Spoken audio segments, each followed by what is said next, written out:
Aditya official में आपका स्वागत है और आज हम कवर करने वाले हैं 121 से 140 वर्ड्स जो कि सिनोनिम से रहेंगे।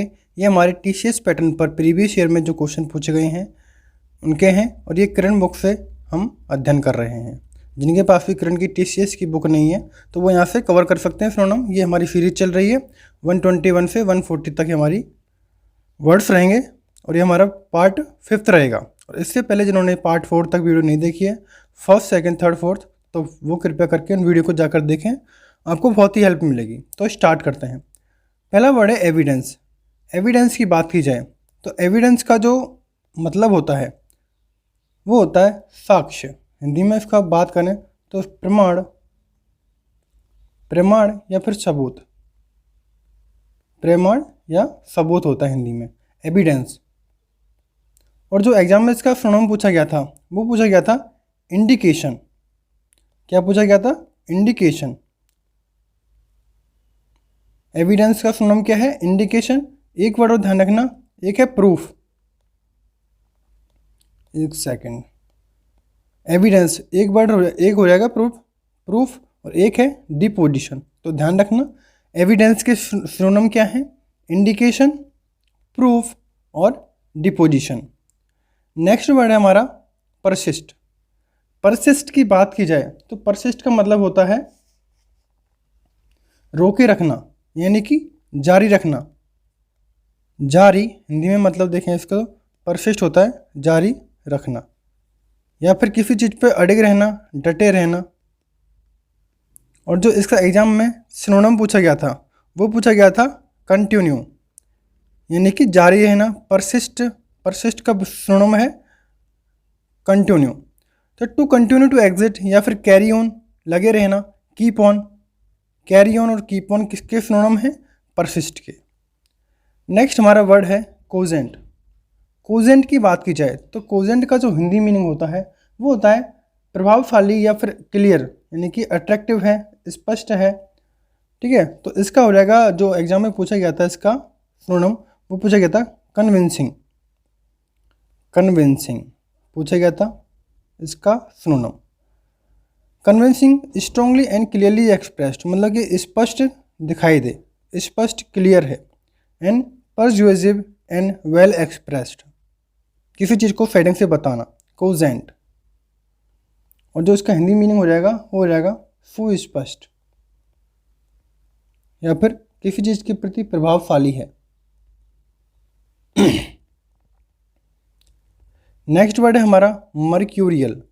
मर्क्यूरियल की बात की जाए तो मर्क्यूरियल का मतलब होता है बहुत ही वॉलेटाइल है, चेंजेबल है, मतलब कि एकदम से सडनली चेंज कर देता है, यानी कि परिवर्तनशील है, परिवर्तनशील है। और जो एग्जाम में इसका सिनोनिम पूछा गया था वो पूछा गया था वॉलेटाइल। तो वॉलेटाइल किसका सिनोनिम है? तो वो है मर्क्यूरियल का, यानी कि changing suddenly and quick, intelligence, enthusiastic, जोशीलेपन से, एंड क्विक, तेजी से, चेंजेबल, परिवर्तनीय योग्य है। तो ध्यान रखना मर्क्यूरियल के सिनोनिम हो जाएंगे volatile, enthusiastic and quick, changeable, intelligent. Next है ऑनरस।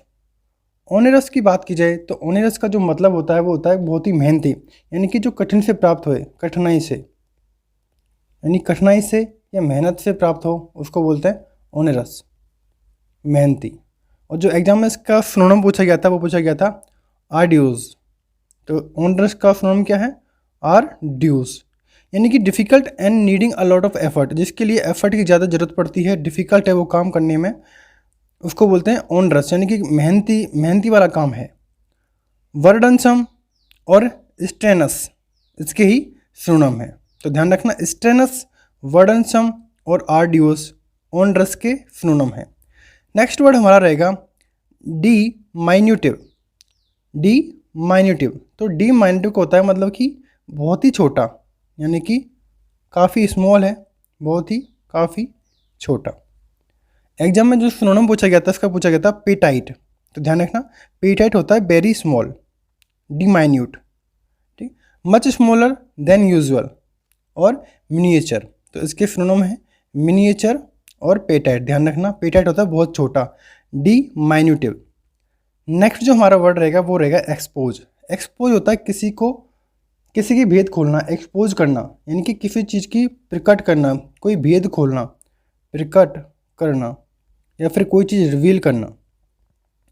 तो एग्जाम में जो पूछा गया था सिनोनिम वो पूछा गया था रिवील। क्या था? रिवील, यानी कि make something visible by uncovering. तो ध्यान रखना, रिवील इसका सिनोनिम पूछा गया था। नेक्स्ट है हिंड। और हिंड की बात की जाए तो हिंड का मतलब होता है पीछे, पिछला भाग, पिछला भाग, हिंड। और एग्जाम में जो पूछा गया था इसका था रियर। और इसका अगर एंटोनिम की बात की जाए तो हिंड का हो जाएगा फ्रंट, सामने वाला। ओके, तो इसका जो फिर या फिर एट द बैक, पीछे। हिंड का हो जाएगा पिछला भाग या फिर रियर। नेक्स्ट है इन्यूंडो। इन्यूंडो की बात की जाए तो इन्यूंडो का जो हिंदी मीनिंग है उसको बोलते हैं किसी पे कटाक्ष करना, किसी पे कटाक्ष करना या फिर किसी पर व्यंग्य करना, वो हो जाएगा इन्यूंडो। यानी कि हिंदी में बात की जाए तो इसकी कटाक्ष या फिर व्यंग्य। और इसका जो एग्जाम में सिनोनिम पूछा गया था वो पूछा गया था इम्प्लीकेशन। तो ध्यान रखना, इम्प्लीकेशन यानी होता है कटाक्ष करना किसी चीज़ का, इन्यूंडो किसी चीज़ पर व्यंग्य करना। नेक्स्ट वर्ड रहेगा हमारा करंट। तो करंट की बात की जाए, करंट का मतलब होता है अभी, इसी समय का। तो ध्यान रखना, यानी कि दिस टाइम, इसी समय को बोलेंगे अपन वर्तमान का।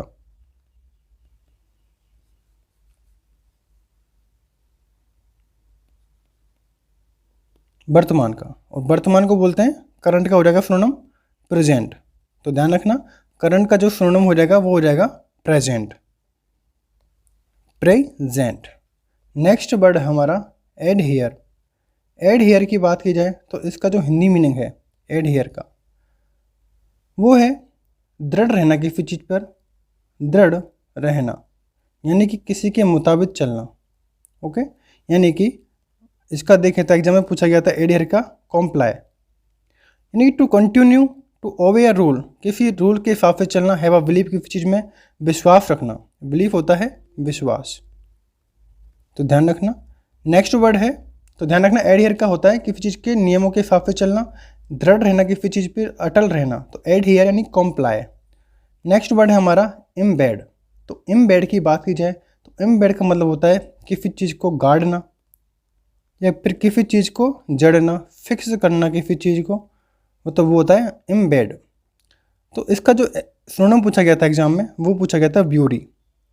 ब्यूरी इम्बेड का सिनोनिम है, और यह फिक्स फर्मली, किसी चीज़ को जड़ना। नेक्स्ट हमारा रहेगा 133 वर्ड्स कम्बस्टिबल। कम्बस्टिबल का मतलब होता है ज्वलनशील। हिंदी में मतलब देखें तो इसका मतलब होता है ज्वलनशील, जलने योग्य। तो जो एग्जाम में इसका सिनोनिम पूछा गया था वो पूछा गया था इनफ्लेमेबल। सिनोनिम है इसका इनफ्लेमेबल, जलने योग्य, कम्बस्टिबल। नेक्स्ट वर्ड है हमारा इंथ्रॉल। इंथ्रॉल की बात की जाए तो होता है किसी चीज़ के प्रति अट्रैक्ट होना, अट्रैक्ट होना यानी कि मंत्रमुग्ध होना, मंत्रमुग्ध होना, इंथ्रॉल। ओके, जो एग्जाम में इसका सिनोनिम पूछा गया था वो पूछा गया था मेस्मराइज। तो ध्यान रखने इंपॉर्टेंट वर्ड है मेस्मराइज, किसी चीज़ के प्रति आकर्षण होना, मंत्रमुग्ध होना, यानी कि to keep someone completely interested. एक वर्ड है कैप्टिवेट और स्प्लेंड, स्पेल्ड विंड। तो ध्यान रखना, कैप्टिवेट जकड़ में आना, किसी के प्रति आकृष्ट होना। तो ध्यान रखना इंथ्रॉल का होता है मंत्रमुग्ध होना, मेस्मराइज। नेक्स्ट वर्ड है हमारा 45। 45 की बात की जाए, 45 तो 45 की बात की जाए तो इसका मतलब होता है किसी चीज़ को सिक्योर करना, यानी कि ध्यान रखना किलाबंदी करना। इसका जो हिंदी मीनिंग है किलाबंदी करना। कैसे ध्यान रखोगे? फोर्ट, फोर्ट, ठीक है, फोर्ट यानी किला, उसको किलाबंदी करना, 45। और जो एग्जाम में इसका सिनोनिम पूछा गया था 45 का सिक्योर, किले बंदी यानी सिक्योर करना किले को, to make something stronger, to protect it, किसी चीज़ से बचाने के लिए इसको प्रोटेक्ट करना, मजबूती से किलाबंदी करना। ठीक है, तो 45 हो जाएगा, 45 किलाबंदी करना। नेक्स्ट वर्ड है इरोड। तो इरोड का मतलब होता है धीरे धीरे नष्ट होना। इरोड, इरोजन, ध्यान रखना इरोजन भी है इरोड, यानी कि धीरे धीरे किसी चीज़ का नष्ट होना। इरोड, इरोजन। ओके, और जो एग्जाम में पूछा गया था इसका सॉरी, डिसइंटीग्रेट, धीरे धीरे छोटे छोटे टुकड़ों में टूटना, इरोड होना, डिसइंटीग्रेट सॉरी, डिके, डिके यानी सड़ना, टूटना, रॉट, जंग लगना, डिके, डिसइंटीग्रेट, डिके और रॉट। तो ध्यान रखना इरोड का मतलब होता है नष्ट होना, डिसइंटीग्रेट होना, डिके होना, रॉट होना। नेक्स्ट वर्ड हमारा हो जाएगा इंटेंगल। तो इंटेंगल की बात की जाए तो इंटेंगल का मतलब होता है किसी चीज़ में फंसना, किसी चीज़ में फंसना या फिर उलझना, या किसी को उलझाना, उलझना। ओके, तो इंटेंगल कैसे याद रखोगे, इंटेंगल। और इसका जो एग्जाम में सिनोनिम पूछा गया था वो पूछा गया था इम्प्लीकेट, इम्प्लीकेट यानी कि मिक्सअप, फंसना किसी चीज़ में, मिक्सअप करना, इम्प्लीकेट। तो इंटेंगल का जो सिनोनिम है वो है इम्प्लीकेट। नेक्स्ट वर्ड है हमारा थिवॉट। थिफॉट की बात की जाए तो थिफॉट का मतलब होता है विफल रहना, विफल रहना, विफल रखना, और इसका या फिर किसी चीज़ को रोकना, स्टॉप भी करना। ओके, और जो एग्जाम में इसका पूछा गया था थिवॉट का, इम्पीड, इंपॉर्टेंट वर्ड है इम्पीड यानी कि रोकना, प्रिवेंट या स्टॉप समथिंग फ्रॉम हैपनिंग, होने वाले से किसी चीज़ को रोकना, जो होने वाला है उसको रोकना किसी चीज़ से, यानी कि थिवॉट, इम्पीड करना। नेक्स्ट वर्ड है हमारा हैंडी, और हैंडी का मतलब होता है हिंदी में सुविधाजनक, कोई काम करने योग्य है, आसानी से, हैंडी है। ओके, और जो एग्जाम में इसका सिनोनिम पूछा गया था वो पूछा गया था कन्वीनिएंट, कन्वीनिएंट यानी कि सुविधाजनक है, असेसिबल है, करने योग्य है, इजी टू यूज़ है। तो ध्यान रखना हैंडी का जो सिनोनिम एग्जाम में पूछा गया था वो पूछा गया था कन्वीनिएंट या फिर असेसिबल या फिर इजी टू यूज। तीनों ही वर्ड आपको याद रखने, असेसिबल। नेक्स्ट है इवेंज। इवेंज की बात की जाए तो इवेंज का मतलब होता है किसी से, हिंदी में बात करें, किसी से बदला लेना, बदला लेना या फिर प्रतिशोध लेना। तो ध्यान रखना इवेंज, रिवेंज, रिवेंज से भी यहाँ पे याद कर सकते हैं, रिवेंज लेना, किसी से बदला लेना। तो एग्जाम में जो पूछा गया था एवेंज का वो पूछा गया था पनिश, पनिश करना किसी को, यानी कि किसी को सजा देना, बदला लेना, यानी कि टू डू हार्म और punish the person responsible for something bad done to you. तो ध्यान रखना किसी को पनिश करना जिसने भी तुम्हारे साथ बुरा किया है या फिर करने की कोशिश की है। तो एवेंज, अवेंज, रिवेंज से याद रखना एवेंज, रिवेंज और एवेंज एक ही हैं, रिवेंज और अवेंज।